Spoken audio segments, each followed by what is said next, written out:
সেদিন আমরা সবাই মিলে বেরিয়ে পড়েছিলাম বন্যা অগ্নিকন্যা পার্ক আছে না, ওই পার্কের উদ্দেশ্যে।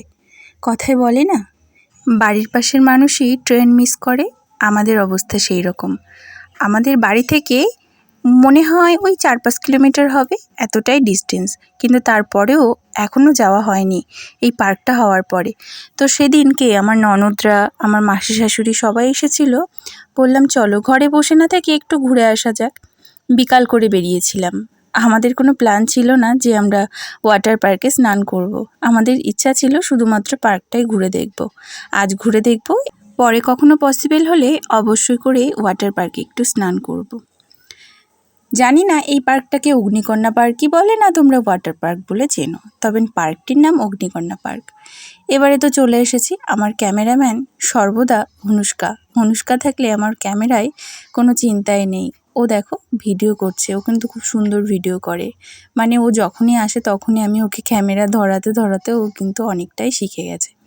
এখানে এখন কাউন্টারে গিয়ে টিকিট কাটছি। আজ তোমাদের সঙ্গে পুরো ডিটেলসটাই শেয়ার করব। টিকিট আমাদের পার হেড নিয়েছিল 50 রুপিস, অর্থাৎ 50 টাকা করে। তবে 50 টাকা প্রথম সত্যি কথা বলতে আমরা 5 জন মিলে গেছিলাম। 50 টাকাতে টিকিট কাটতে বেশ গায়ে লাগছিল। ভাবলাম কি এমন আছে দেখা যাক। না, ভেতরে ঢুকে দেখলাম অনেক কিছু আছে দেখার, আর এরিয়াটা অনেকটাই বড়। এতটা জায়গা নিয়ে পার্কটা করেছে, প্লাস এর মধ্যে অনেক কিছু দেখারও আছে। বাচ্চা বড় সবার খুব ভালো লাগবে। বললাম আমরা স্নান করিনি, কিন্তু সব কিছুই মোটামুটি ঘুরে দেখেছি, আর তোমাদের সঙ্গে সেগুলো দেখানোর চেষ্টা করছি। যারা অলরেডি গেছো তারা তো গেছোই, তাদের দেখেছো, নিশ্চয়ই ভালো লেগেছে। কেমন লেগেছে অবশ্যই করে কমেন্টস করে জানাবে। যারা এখনও পার্কটা দেখোনি তাদের রিকোয়েস্ট করব, অন্তত একবার সময় করে তোমরা অবশ্যই পার্কটায় ঘুরে যেও, তোমাদের ভালো লাগবে। ভেতরে গিয়ে যা বুঝলাম 50 টাকাটা আমাদের জলে যায়নি। অনেক কিছু দেখতে পেয়েছি তো বেশ ভালো লেগেছে। 50 টাকাটা আসলে উসুল হয়ে গেছে। তো এখানে দেখো কত রকমের মাছ দেখেছি, আর এর ভেতরে যে মাছগুলো ছিল সব মাছগুলো তো চিনি না, তবে কিছু কিছু মাছ দেখতে বেশ ভালো লেগেছে। কত আর কথা বলবো, তাই ভাবছি মিউজিক অ্যাড করে দিই। তোমরা মিউজিকের তালে তালে পুরো পার্কটিও ভিডিওর সাথে সাথে ঘুরে নাও কিন্তু।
এবারে আমরা প্রবেশ করছি পাখিরালয়ে।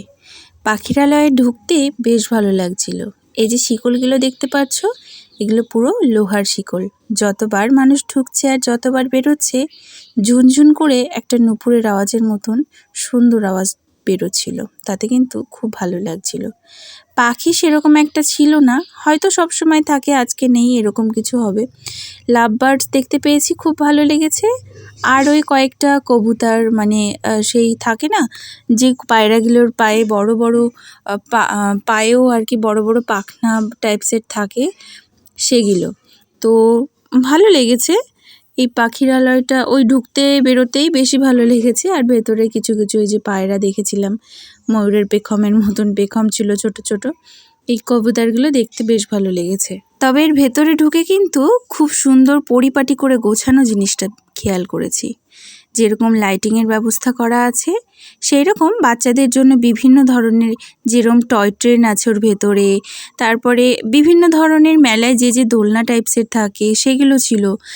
এরকম বড় পার্ক আগে কখনো দেখিনি। করিমপুর গেছিলাম পার্কে, তবে করিমপুর শিকারপুরে যে পার্কটি রয়েছে তার ডবল পার্ক নিয়ে, এতটাই জায়গা নিয়ে পার্কটি তৈরি করা হয়েছে।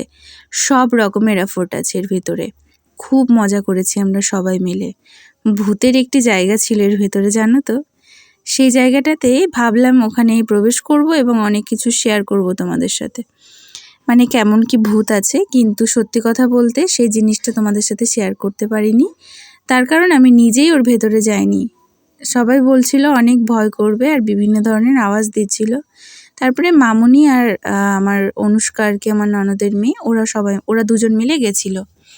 ওখানটায় আমার যাওয়ার ইচ্ছা ছিল, কিন্তু ওই যে বললাম, তাছাড়া ওরা বেরিয়ে এসে বলছে সেরম কিছুই নেই। তার আগে অবশ্য আমি শুনে নিয়েছিলাম যে সিকিউরিটি গার্ড ছিল, তিনি বলেছিলেন যে ভেতরে যাওয়া যাবে না, ভেতরে মানে ফোন নিয়ে যাওয়া যাবে না, গেলেও ক্যামেরা একদমই অন করা যাবে না। তারপরে আর ভাবলাম যে না, ক্যামেরা অনই যখন করা যাবে না, ওই সব ভূত প্রেত দেখতে আর যাব না। তো যাই হোক, দেখো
বেলা গড়িয়ে সন্ধ্যা হয়ে গেছে। সময় তখন 6:30 মতন হয়ে গেছিল। 5টার দিকে এসেছিলাম। যাই হোক, আজ তবে আসি। দেখা হবে নতুন কোনো একটি ভিডিওর সাথে। ততক্ষণে তোমরা সবাই খুব ভালো থেকো, সুস্থ থেকো আর সাবধানে থেকো। ভিডিওটি তোমাদের কেমন লাগলো, পার্কটি কেমন লেগেছে অবশ্যই কমেন্টস করে জানাতে একদম ভুলো না। জানো তো আমার ননদ বাড়ি তো সিন্দ্রানিতে, এখানেই আছি। ভেবেছি দত্তফুলিয়া যাব। কোথায় বলো তো? দুষ্টুর শাড়ি সেন্টারে। শাড়ি কিনবো কিনা জানি না, তবে দুষ্টুর সাথে দেখা করার ইচ্ছা আছে।